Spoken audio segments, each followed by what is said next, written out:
I saw this picture on Facebook and people were asking if it was a code violation. And spoiler alert, the comment section is atrocious.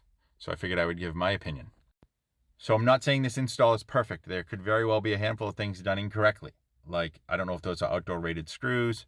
I've never looked into whether or not those staples can be used outside, but I'm not sure about those. What I want to focus on is the vast majority of the comment section is saying this sleeve is a code violation, that you need a junction at the bottom and transition to THHN, that putting those cables in that conduit is going to cause a fire or an overheating risk.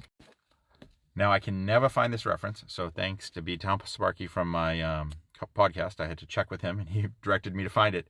But there is a reference that says, incomplete conduit systems that are just used for physical protection, the fill rules do not apply.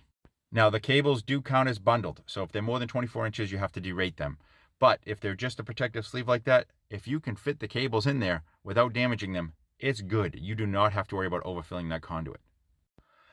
The code minimum for this end is something I always have trouble finding. I put a female adapter and a changeover connector of some sort in a clamp, which I know is code, but I think code minimum here is not silicone.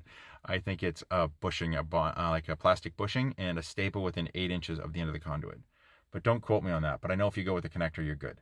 But let me show you the rule that says you don't have to worry about overfilling this pipe. So again, thanks to B-Town Sparky, but Chapter 9, Table 1 is the rules for overfilling conduit. But if you look at Note 2, Note 2 of that table says this table does not apply to incomplete conduit systems. It only applies to complete conduit systems. It is not intended to be used for tubing that is used there just to protect exposed cables and wiring from physical damage, which is what we have in that first picture, in my opinion. All right, thank you very much.